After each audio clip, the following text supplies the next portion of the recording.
Social media पर इस वक्त एक नैरेटिव बहुत तेजी से फैलाया जा रहा है कि नॉर्वे की एक रिपोर्टर के सवाल से पीएम मोदी डर गए और वहां से चले गए। लेकिन अब जरा इस पूरे मामले की असली कहानी भी आप समझ लीजिए। दरअसल नॉर्वे में पीएम मोदी एक ज्वाइंट प्रेस ब्रीफिंग के बाद वहां से निकल रहे थे, तभी हेलेन नाम की एक रिपोर्टर ने पीछे से आवाज लगाई, क्वेश्चन क्यों नहीं लेते, और उसने इस छोटी सी क्लिप को ट्विटर पर डाल दिया अपने। और फिर कुछ लोगों ने उसको इस तरीके से पेश करना शुरू कर दिया जैसे पीएम मोदी सवालों से बच रहे हो।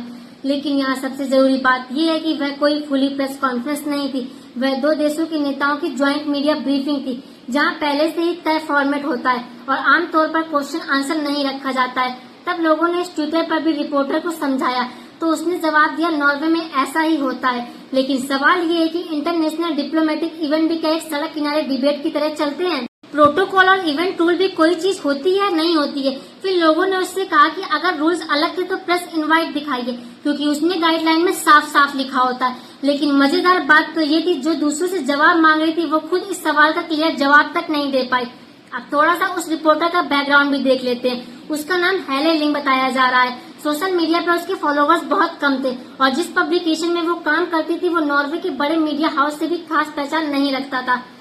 कई लोगों ने ये पॉइंट आउट भी किया। उसका अकाउंट लंबे समय तक इनएक्टिव था, लेकिन अचानक इंडिया और प्रेस फ्रीडम पर एक्टिविटी बढ़ गई।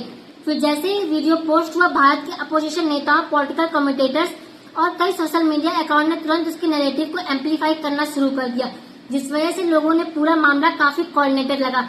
आप अगर उसके आर्टिकल देखें तो उसमें चाइना को लेकर सॉफ्ट अप्रोच और दूसरे देशों पर लगातार क्रिटिसिज्म देखने को मिलता है, और यही वजह है कि कई लोग उसे न्यूट्रलिटी पर सवाल उठा रहे हैं। लेकिन सबसे इंटरेस्टिंग हिस्सा ये है कि जब इंडिया की MEA ब्रीफिंग ने उससे सवाल पूछा, why should Norway trust India, तब उसका जवाब आया कि कोविड क्राइसिस के दौरान इंडिया ने कई देशों की वैक्सीन और मेडिकल सपोर्ट में मदद ली थी।